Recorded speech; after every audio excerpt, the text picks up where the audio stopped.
오늘 말씀의 제목은 진정한 축복 이꼴 하나님을 경험하다. 진짜 축복이 뭔가? 바로 하나님을 경험하는 것이다 라는 것을 가지고 여러분과 함께 말씀 나누겠습니다. 우리가 종종 듣는 말 중에 예수님 믿으십니까? 라는 질문이 있습니다. 이 질문에 대다수의 그리스도인들은 너무나 주저하지 않고 네 라고 대답을 할 것입니다. 그런데 여기에 더해서 당신은 예수님을 인격적으로 만나셨습니까? 하나님을 경험하셨습니까? 라고 묻는다면 여러분 어떤 대답들이 나올까요? 제 생각에는 앞서 질문에 네라고 대답했던 사람들의 절반 이상이 머뭇거릴 것이라고 생각합니다. 교회 다니는 사람들에게 예수님 믿습니까? 라는 질문에 네라는 대답은 쉽지만 그 예수님을 만났느냐, 그 예수님을 경험했느냐 라는 말은 쉬운 질문이 아닌 것이죠. 그렇다면 왜 쉽지 않을까? 이것은 지식과 경험의 차이라고 설명할 수 있을 것 같아요. 예를 들어서 우리의 지금 주변에 바나나가 하나 있다 칩시다. 누군가가 바나나를 가지고, 바나나는 노랗고 그 노란 껍질을 벗기면 안에 맛있는 하얀 바나나 열매가 들어있습니다. 그것을 입에 한 입 물면 달콤한 맛이 여러분 입가에 퍼지게 될 것입니다. 입속에 퍼지게 될 것입니다. 이렇게 얘기를 했다고 치자고요. 이것은 지식입니다.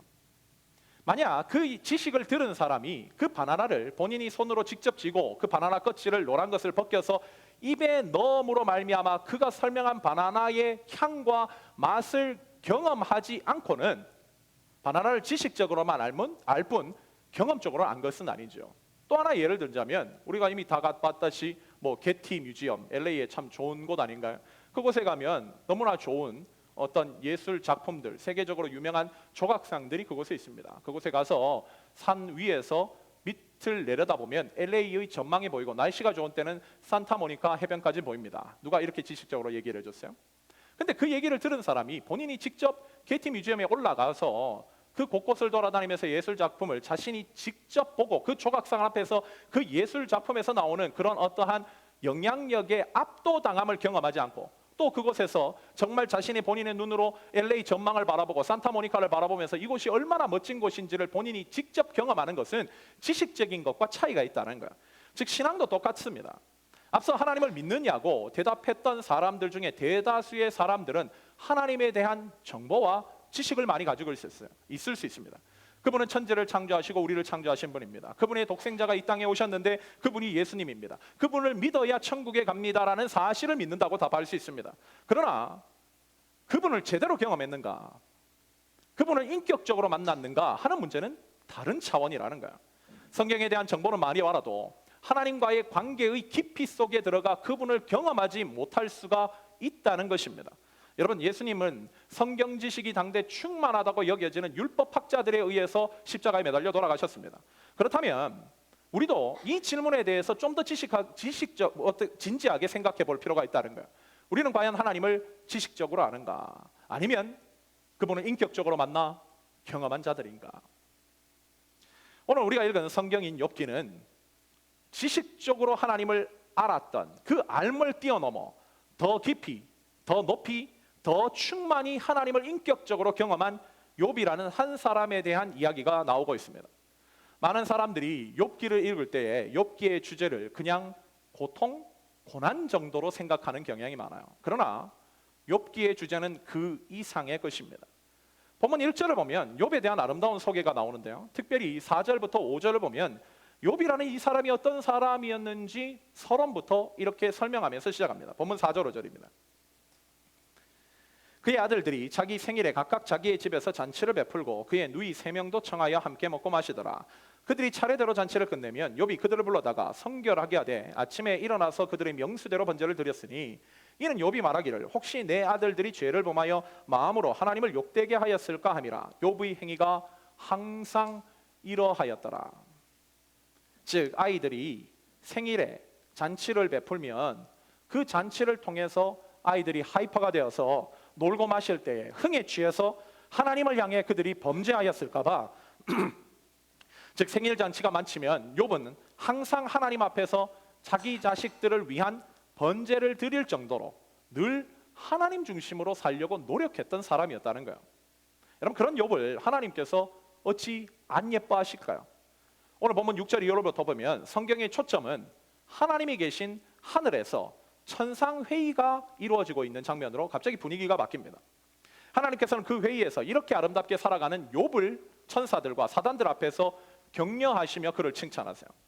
그러자 사단은 오늘 본문 9절을 통해 하나님의 그 평가를 이렇게 반박합니다. 본문 9절입니다. 함께 읽겠습니다. 시작. 여호와께 대답하여이르되 욥이 어찌 까닭없이 하나님을 경외하리이까. 까닭없이 하나님을 경외하는 일이 어디 있겠습니까? 이게 바로 사단의 반박 내용이었습니다. 쉽게 얘기하면 하나님, 욥이라는 인물은 팔자 좋고 돈 많고 살기도 편하니 하나님 잘 믿고 섬기는 것이지요. 만약 그가 우리처럼 일반 사람들처럼 하루하루 살아가기 바쁘고 그렇게 주어진 것이 없다면 그도 이렇게 하나님을 열심으로 섬길 수 있을까요? 여러분, 오늘날 사람들의 얘기와 너무 흡사하지 않습니까? 즉 사단은 욥이라는 인물은 지금 이유가 있기 때문에 하나님을 잘 섬기는 것이라는 거예요. 만약 그가 돈, 건강, 자녀, 성공이라고 하는 세상 것이 주어지지 않아도 하나님을 잘 섬길 수 있겠습니까? 라는 것이었습니다. 만약 세상적인 것이 안 주어진다 할지라도 그가 지금처럼 하나님을 잘 섬기려고 하겠습니까? 하나님은 사단의 요구대로 욥의 생명은 건들지 않는 범위 내에서 그의 물질, 재산, 가족들을 시험하도록 허락하십니다. 어떤 사람들이 이것을 보고 하나님 잘 믿으면 안 돼. 하나님 잘 믿으면 이렇게 당할 수 있어. 그냥 대충 믿어야지. 너무 눈에 띄게 믿으면 하나님으로부터 이런 테스트를 받을 수 있어 라고 해석하는데 이건 여러분 하나님의 의도를 철저하게 오해하고 있는 것입니다. 하나님께서 성경에 욥이라는 인물을 기록하게 하신 것은 하나의 모본으로 만드시기 위함이에요. 모본은 여러분 둘이 될 수 없습니다. 하나면 좋게요. 저는 아직까지 신앙생활하면서 아무리 예수님을 잘 믿는 사람들도 욥과 같은 정도로 고난을 당하시는 분들을 아직까지 본 적이 없습니다. 즉 이것은 하나의 모본이라는 거예요. 이 욥의 케이스를 통해서 이런 극단적인 상황 속에서도 하나님을 더 높은 경지에서 경험하고 더 높은 경지에서 하나님을 만나며 더 높은 차원에서 하나님을 섬길 수 있는 것이 무엇인가를 우리 모두에게 보여주시고자 하는 하나의 모본이라는 것입니다. 때론 하나님께서는 우리의 피상적인 신앙의 상태, 지식적인 신앙의 상태, 얕은 신앙으로부터 탈피하게 하시기 위해서 그래서 더 높고 더 높은 경지에서 자유를 경험케 하시기 위해 일시적으로 고난이라는 선물을 허락하시기도 합니다. 이 고난이라는 것을 통해서 하나님을 더 깊이 경험할 수 있는 축복 속으로 우리를 들이시기 위함인 것이죠. 하나님께서는 욥이 하나님을 지식적으로 아는 그 알을 뛰어넘어 인격적으로 하나님을 더 깊이 경험할 수 있도록 그에게 일시적으로 고난이라는 선물을 허락하세요. 욥은 처음 이 고난이 닥쳤을 때 하나님의 의도를 이해하지 못했습니다. 그래서 그는 잠시 방황하고 어찌할 바를 몰라 당황했지만 그럼에도 그는 믿음을 가지고 하나님의 응답을 기다립니다. 그랬더니 그 후에 그는 하나님을 제대로 경험하게 되었고 그로 인해서 그에게 세상적인 복이 없어도 그의 입술에는 하나님을 향한 찬양과 감사가 넘쳐나는 그분과의 더 깊은 관계적 축복 속으로 들어가게 되었다. 특별히 하나님께서 오늘 우리에게 이런 본문을 주시면서 우리에게도 피상적인 예수님을 지식적인 예수님을 알미라고 하는 신앙의 딱지를 벗어버리고 진짜 하나님을 경험하는 참다운 신앙의 깊이에 들어가기를 원하고 계십니다. 그렇다면 우리가 오늘 이 본문을 통해서 욥을 통해 배워야 할 신앙의 자세, 더욱더 깊은 차원에서 하나님과의 인격적인 관계적 만남을 가지기 위해서 우리에게 필요한 신앙의 자세가 무엇인지 오늘 본문을 중심으로 여러분과 함께 두 가지로 살펴보기를 원합니다. 첫째로 우리가 하나님과의 더 깊은 관계의 차원으로 들어가려면 진짜를 기다리는 인내가 필요하다는 거예요. 진짜를 기다리는 인내, 진짜. 즉 이 말은 가짜를 붙잡고 착각하며 살아가는 사람들이 너무 많다는 거예요. 진짜를 기다려야 된다. 진짜를. 욥기를 1장부터 42장까지 쭉 살펴보면 욥은 자신에게 닥친 고난 가운데 하나님께 두 가지 질문을 던집니다. 그것은 바로 하나님 어디 계십니까? 라는 것과 하나님 왜 제 기도에 침묵하십니까? 라는 두 가지 질문이었어요. 근데 이 질문은요 우리가 어려움이나 고난을 닥쳤을 때 하나님 앞에 우리도 동일하게 질문하는 내용과 똑같습니다. 우리도 어려움이 닥치면 하나님은 제가 지금 이 상황을 겪고 계신 것을 보고나 계시나요? 라는 질문을 던지든지 우리가 힘든 이 상황을 놓고 하나님 앞에 기도했는데 왜 하나님 제 기도를 안 들으십니까? 제 기도 듣고나 계세요? 라는 불만을 자주자주 표출합니다.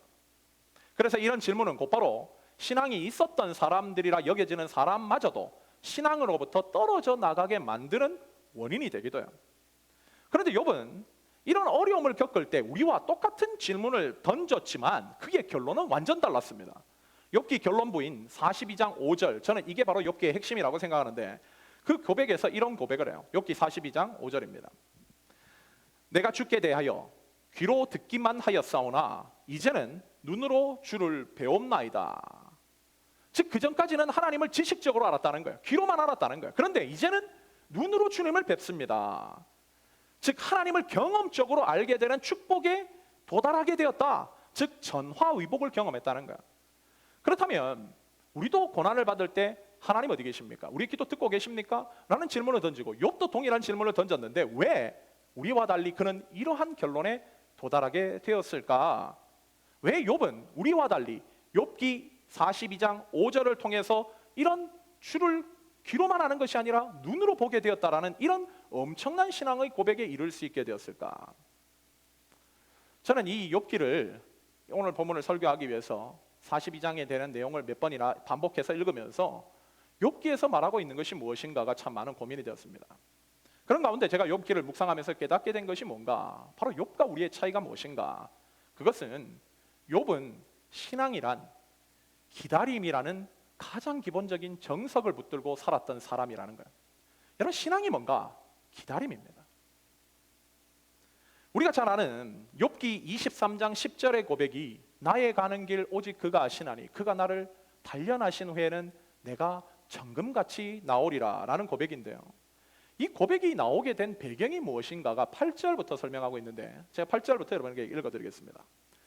그런데 내가 앞으로 가도 그가 아니 계시고 뒤로 가도 보이지 아니하며 그가 왼쪽에서 일하시나 내가 만날 수 없고 그가 오른쪽으로 돌이키시나 배울 수 없구나. 그러나 내가 가는 길을 그가 아시나니 그가 나를 단련하신 후에는 내가 순금같이 되어 나오리라. 지금 이 고백은 욥은 본인에게 닥친 이 고난의 의미, 하나님은 어디 계시고 하나님은 왜 내 기도에 침묵하고 계신지를 알지 못했습니다.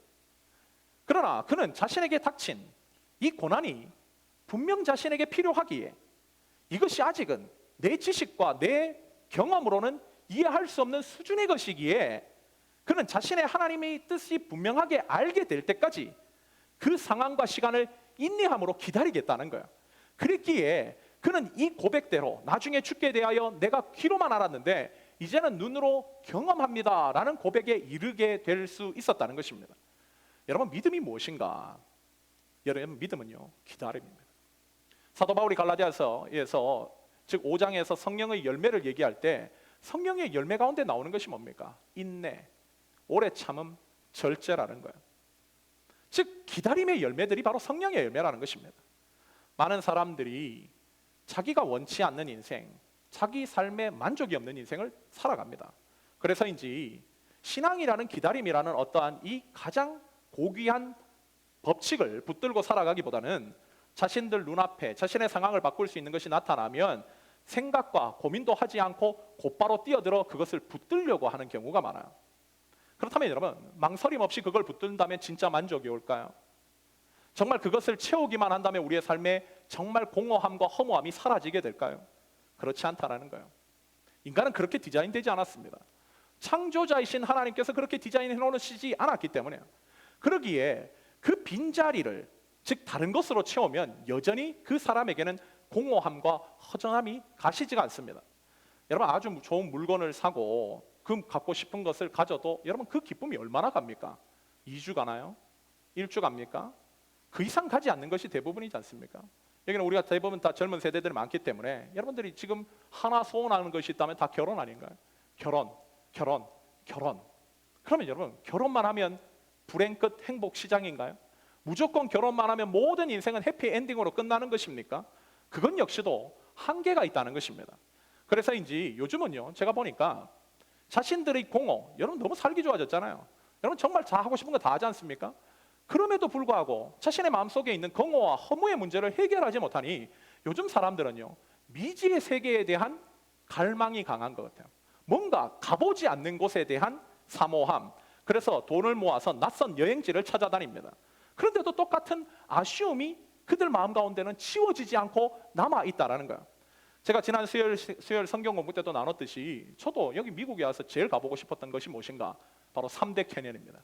그랜드, 브라이스, 자이언 캐년.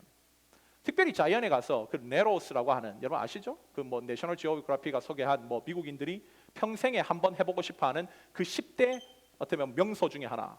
제가 거의 2번 갔다 왔는데요. 처음에 가서 정말 그곳에 도달했을 때 얼마나 와 이곳이야. 발 넣는 순간 저에게는 이미 이만하면 됐다.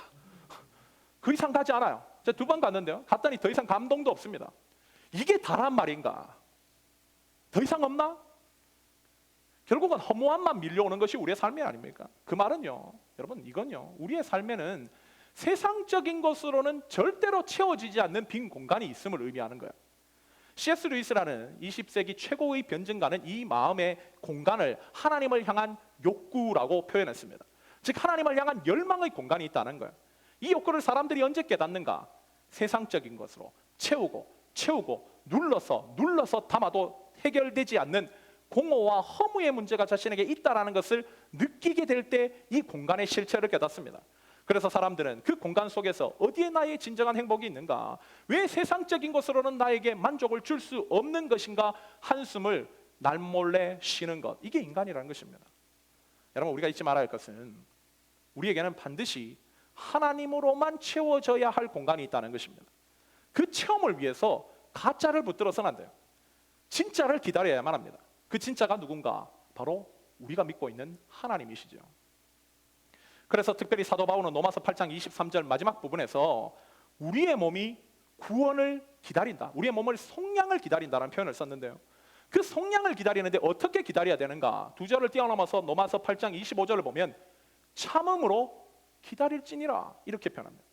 즉 우리의 몸이 속량을 기다리는데, 구원을 기다리는데, 만족을 기다리는데 어떻게 기다려야 되는가? 참음으로 기다려야 되는 거예요. 누구를? 하나님을. 여러분 초대왕 사울이 왜 망했는지를 여러분 잘 아실 겁니다. 그의 결정적인 문제가 무엇이었는가? 그는 문제가 있을 때마다 하나님을 기다리지 않아요. 결국은 기다리지 않고 자꾸 세상적인 것, 보이는 것으로 자신의 위기를 극복하려고 합니다. 그의 삶에 하나님의 임재가 없으면 하나님의 임재가 나타날 때까지 회개하고 기도하고 기다려야 되는데 그는 무당을 찾아갑니다. 세상적인 것을 찾아다녀요. 결국은 진짜를 기다리지 못하고 가짜로 자꾸 채우다가 망한 인생, 여러분 이것이 바로 사울왕입니다. 우리의 신앙생활도 마찬가지라는 거예요. 공허함이 있고 허무함이 있을 때 왜 자꾸 가짜를 채우려고 돌아다닙니까? 반드시 진짜를 만날 때까지 기다려야 되는 것이 신앙의 법칙인데, 여러분 우리가 자꾸 기다리지 못한다는 거, 이거는 특별히 믿음의 문제가 있음을 의미하는 것이 아닙니까? 우리가 지금까지 겪어왔던 여러분 신앙의 단계를 한번 생각해 보십시오. 여러분들도 처음에 예수님을 만날 때가 있었을 것입니다. 예수님을 처음 만났을 때 어떤 계기를 통해서든지, 뭐 수련회를 통해서든지, 아니면 뭐 성경을 통해서든지, 아니면 누구를 통해서든지 예수님을 처음 만나게 되었을 때에 나타났던 기쁨과 감사와 그런 만족의 경험, 그런 황홀한 시기를 오늘 이 자리에 있는 분들 중에서 누군가는 지금 겪고 있는 분들도 있을 것입니다. 저 역시도 그 처음의 때를 생각하면요, 제가 뭐 자주 얘기했지만 저 고3 때 인격적으로 예수님을 만났는데 그 첫사랑의 뜨거운 때가 대학교, 제가 군대 가기 전까지 계속했던 것 같아요. 얼마나 기뻤는지, 얼마나 감격스러웠는지. 그래서 정말 주님께서 저에게 나타나서 너 땅 끝에 가서 복음 전해라, 정말 무슬림권에서 가가지고 복음 전해라 하면 정말 뛰어가서 달려가서 예수님 위해서 내 목숨 바치고 싶어하는 그런 마음의 열정들이 가득했던 시기. 대부분 그리스도인들이 처음 예수님을 만났을 때 황홀한 경험들을 다 가지고 계실 것입니다. 그런데 문제는요, 그 단계가 지속되냐는 거예요. 지속됩니까? 여러분 지금 계속 황홀한 경험 가운데 있나요? 그렇지 않다는 거예요. 여러분 이건 너무나 당연한 것입니다. 그런 충만함이 있고 나면 반드시 여러분 그 다음에는요, 침체의 단계가 옵니다. 침체의 단계가 와요.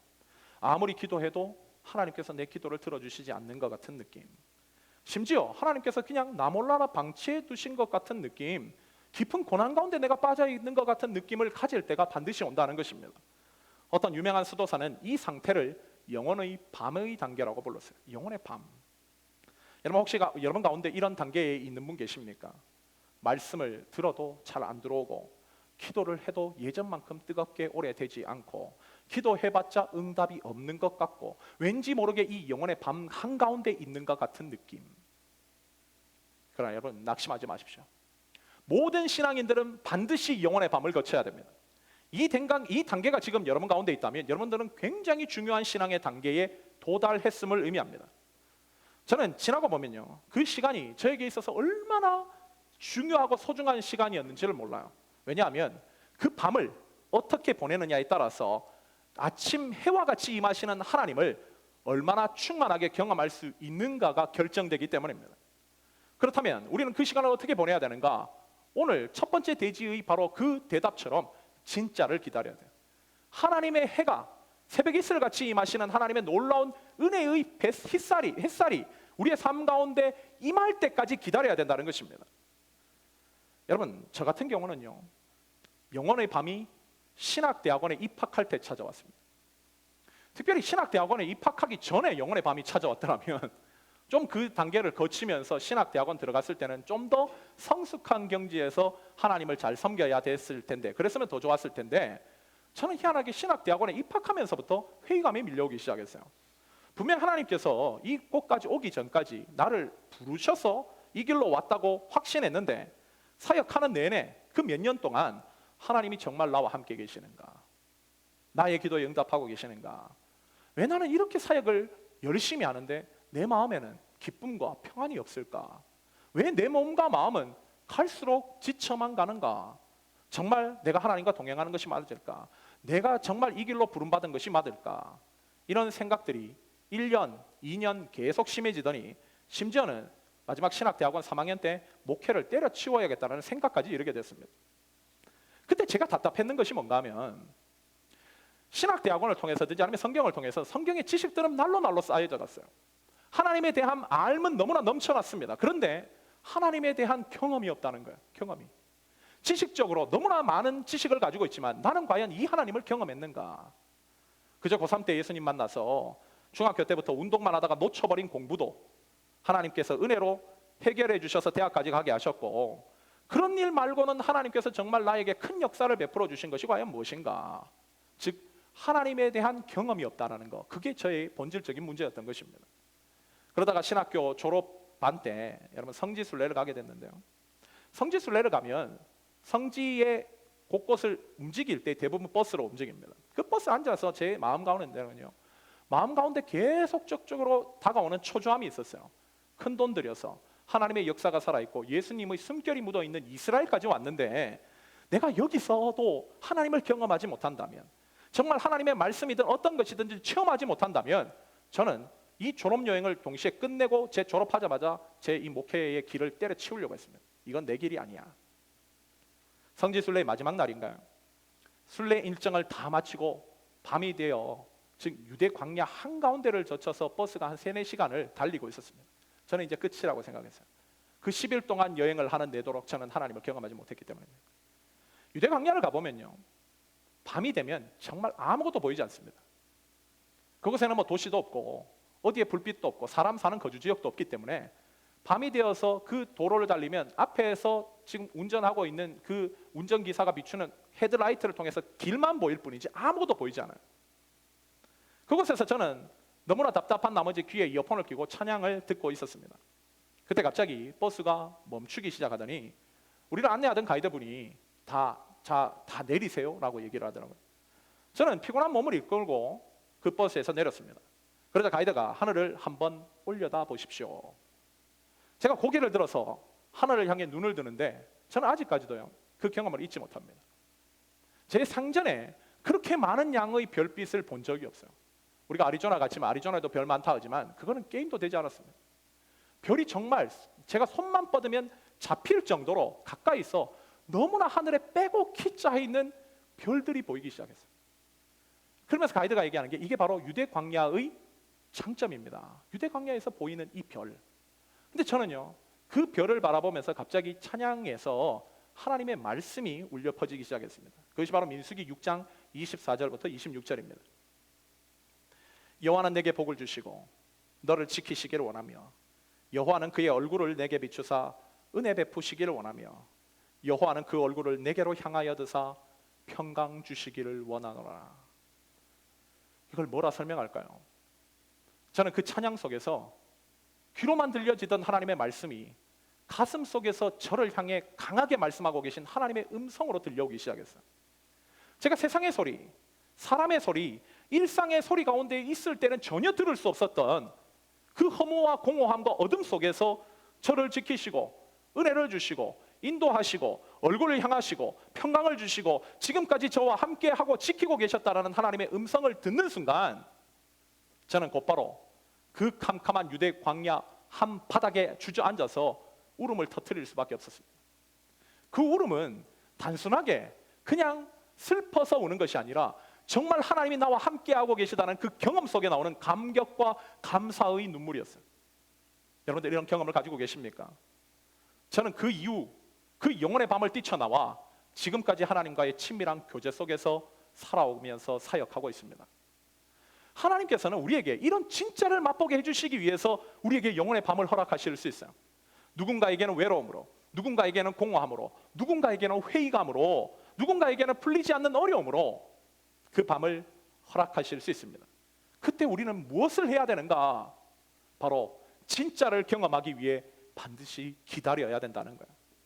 여러분, 하나님께서 왜 모세를 사용하시기 전에 그에게 40년이나 되는 영혼의 밤을 허락하셨습니까? 왜 하나님께서 요셉을 팔레스타인 전역과 이집트 전역을 기근으로부터 구원하기 위해서 그에게 13년이라고 하는 영혼의 밤을 허락하셨을까요? 왜 다윗에게는 이스라엘의 별로, 즉 그가 하나님의 나라를 통치할 수 있는 위대한 왕으로 세우기 위해서 그에게 왜 10여 년간의 유대 광야의 영혼의 밤을 허락하셨을까요? 바로 진짜를 경험하기 위해서는 반드시 밤을 거쳐야 되기에, 다음날 떠오르는 동토오는 해양을 경험하기 위해서는 반드시 새벽이 있어야 하기에 그 자리를 허락하셨고, 그는 하나님의 바람대로 그 밤이 지나가기를 기다렸으며 그 밤이 지나가자 아침 햇살과 같이 뜨겁게 타오르는 하나님을 경험함으로써 영원한 축복의 사람들로 세워진 것 아닙니까? 만약 저도 그 영혼의 밤을, 희망의 새 아침을 밝아올 때까지 그 만들어 주실 하나님을 기다리지 않고 조금 힘들다고 내 판단대로 그 자리를 뛰쳐나와 세상으로 나아갔다면 저는 지금 이 자리에 서 있지 못할 것이며 살아계신 하나님을 경험하지도 못했을 것입니다. 욥도 마찬가지 아닙니까? 그 역시도 자신에게 닥친 이 상황이 이해되지 않았음에도 하나님만을 기다립니다. 특별히 욥기 7장을 읽어보면 욥은 여러 달 이렇게 보낸 것 같아요. 즉 몇 달을 이런 시간을 거쳤다는 것입니다. 그 몇 달 다른 것 하지 않고 하나님의 응답만을 기다렸다는 거예요. 뭐 수십 년, 30년, 50년 기다린 게 아닙니다. 몇 달을 기다렸대요. 그랬더니 하나님께서 욥에게 욥기 42장 5절의 축복, 나는 이제 하나님을 귀로만 아는 것이 아니라 눈으로 주님을 뵙는 그 참다운 경험의 경지에 오르게 되었다라고 고백할 수 있게 되었다는 것입니다.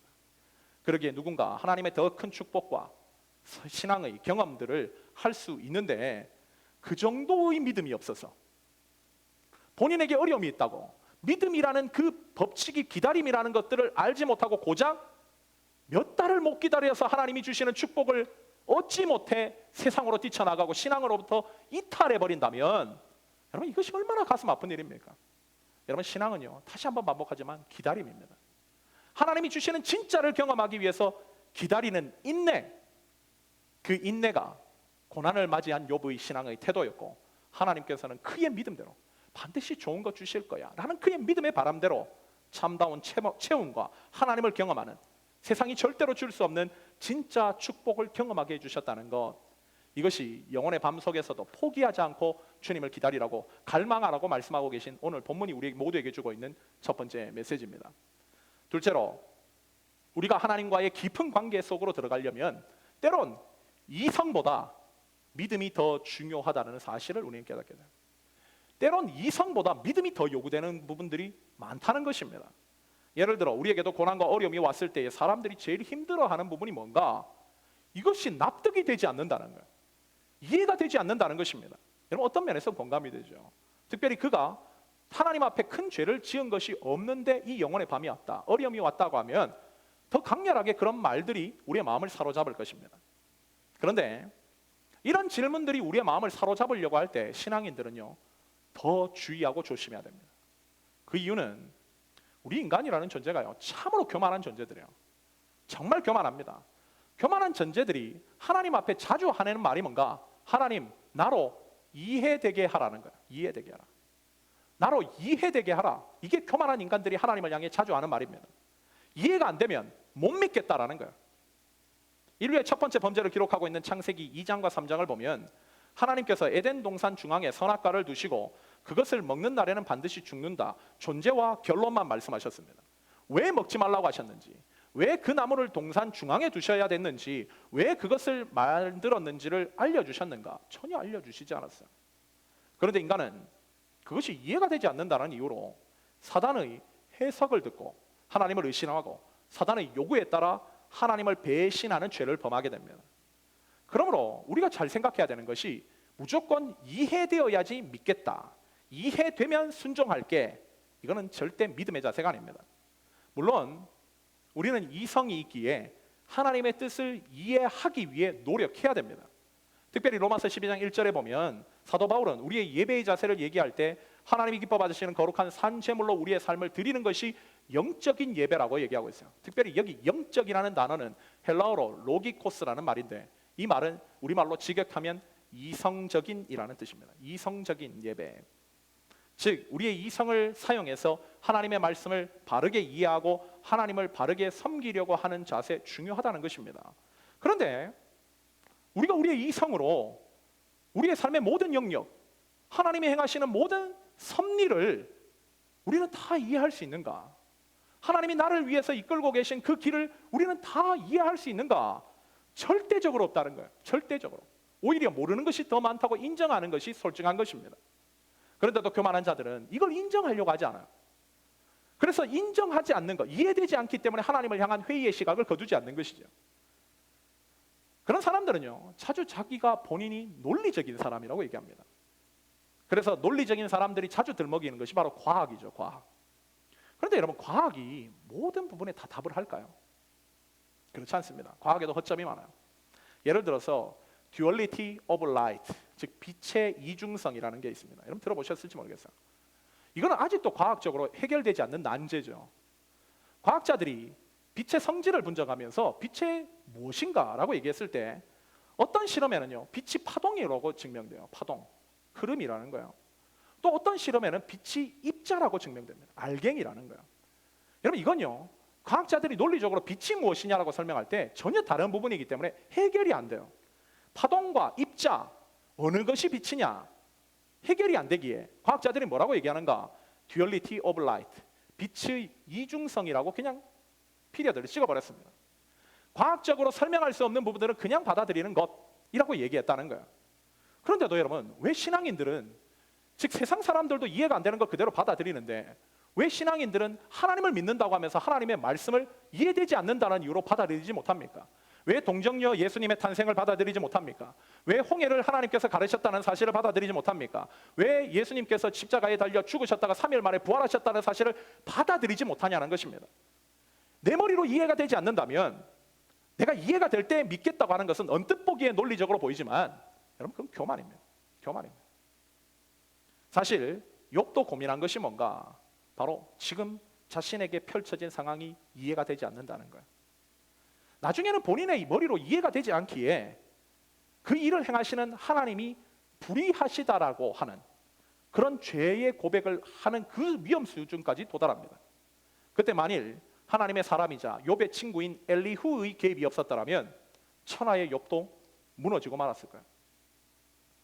이렇게 무너질 위험 가운데 있는 욥을 돕기 위해서 등장한 엘리후라고 하는 욥의 친구, 이 사람이 욥기 32장부터 등장하는데요, 그가 욥을 향해서 선포하는 내용이 그렇습니다. 그게 뭐냐? 핵심이 그거예요.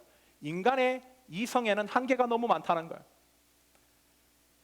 하나님과 우리의 이 이해 수준의 차이는 인간과 개미의 지식 수준 차이보다 훨씬 더 난다는 거예요.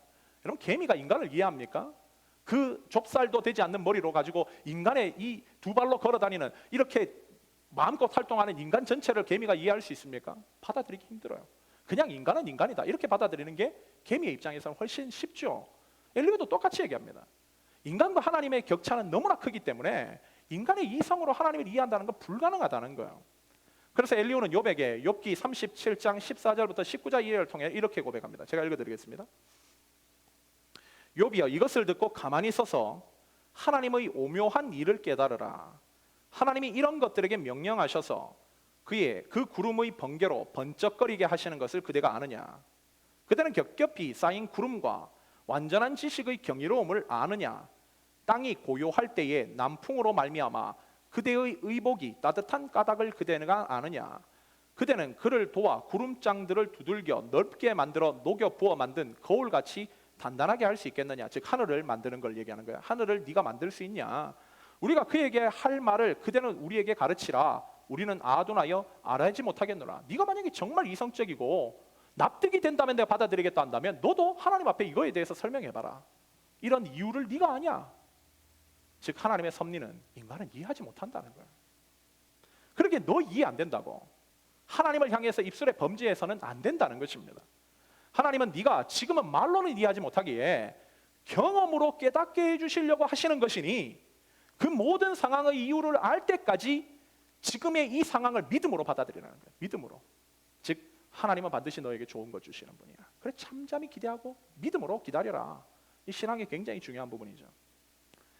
우리가 잘 아는 찬송가 434장 그 찬송의 가사가 이렇게 시작됩니다. 나의 갈 길 다 가도록 예수 인도하시니 내 주 안에 있는 긍휼 어찌 의심하리요. 믿음으로 사는 자는 하늘 위로 받겠네. 무슨 일을 만나든지 만사형통하리라. 무슨 일을 만나든지 만사형통하리라.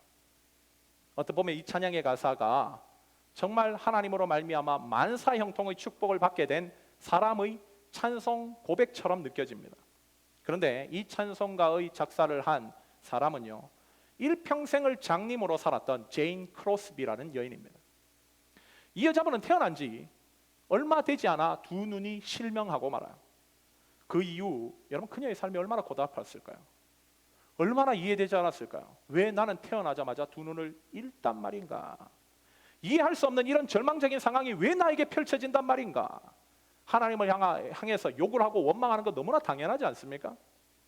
그런데 이 찬송을 지은 제인 크로스비는요, 이 찬송가 가사를 통해서 나의 갈 길 다 가도록 예수 인도하시니 내 주 안에 있는 긍휼 어찌 의심하려. 믿음으로 사는 자는 하늘 위로 받겠네. 무슨 일을 만나든지 만사 형통할 것이다. 무슨 일을 만나든지. 이 말은 본인은 자신에게 주어져 있는 이 어려움이라고 하는 이 맹인이라는 상황, 너무 이해되지 않고 답답한 이 상황 덕분에 죽을 수밖에 없는 본인이 예수 그리스도 생명의 주를 만나게 되는 계기가 되었고, 본인에게 닥친 이 어려움 덕분에 자신에게 절대 힘으로 갈 수 없는 하나님의 나라를 소유할 수 있게 되었으며, 누군가는 저주라고 하는 바로 이 자신의 상황 덕분에 하나님의 더 큰 은혜를 경험하고 또 앞으로도 그러할 것이라고 믿으니, 나는 앞으로도 내가 이해하지 않는 범위에 대해서, 아니 내가 이해될 수 없는 어떤 일이 펼쳐진다 할지라도 주님 때문에 만사 형통하게 될 것이라는 믿음의 고백을 하고 있는 것입니다. 우리같이 두 손, 두 발, 두 몸뚱아리, 한 몸뚱아리, 두 눈 다 뜨고 살면서도 조금만 이해되지 않는 상황이 펼쳐지면 하나님을 향해 분노와 신앙의 뜨거움이 식어버리는 이런 모습의 우리의 삶을 참으로 부끄럽게 만드는 고백이라 아니할 수 없다는 것입니다. 그러게 우리는 이런 케이스들을 보면서 앞으로 우리 앞에 주어지는 상황이 내 머리로, 내 이성으로 이해되지 않는다 할지라도 그 상황을 한치의 오차 없이 이끌어가고 계신 하나님을 향한 믿음을 거두어서는 안 됩니다. 오히려 그 상황을 하나님이 주신 은혜로 받아들이고 순종하는 믿음의 경지에 오를 때까지 우리의 마음을 채찍질해야 된다는 거예요. 저 역시도 동부에서 사역할 때 도저히 저의 머리로 이해되지 않는 상황들이 너무나 많았습니다. 섬기던 교회가 분열로 인해서 제가 잘 키우고 있었던 유학생 사역이 한순간에 풍비박산이 났고, 가기로 한 사역지에서 다 정리했는데 연락이 와서 청빙을 취소한다고 이유를 가르쳐 주지도 않고 통보받았던 상황. 도대체 왜? 라는 질문을 던지면 끝도 없는 이해하지 못하는 상황들이 제 앞에 얼마나 많았는지 모르겠어요.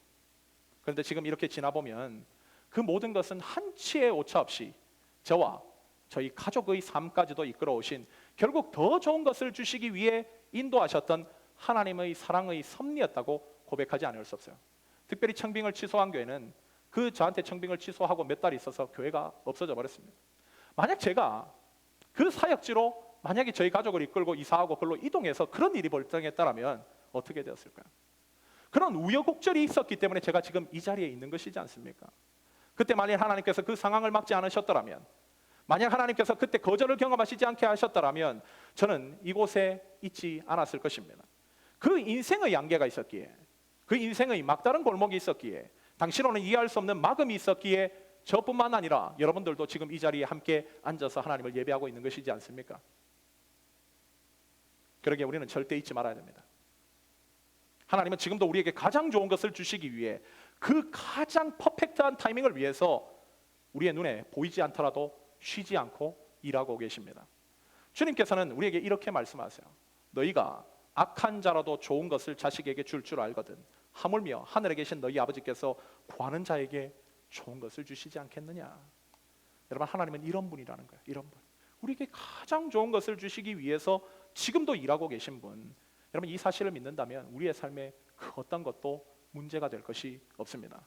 오늘 참석한 모든 새로운 교회 성도님들은 이 사실을 믿음으로 각인시키셔서 믿음으로 진짜 하나님을 만날 때까지 주님을 기다리고, 믿음으로 내 이성이 이해되지 않는다 할지라도 믿음으로 그 상황을 하나님을 믿는 철저한 신앙의 믿음으로 받아들이셔서 정말 하나님께서 우리에게 삶에 베푸시는 그 충만한 역사, 복된 역사를 진정으로 경험하시는 복된 성도님들 되시기를 예수님의 이름으로 간절히 축원합니다. 우리 다 같이 한번 기도하도록 하겠습니다.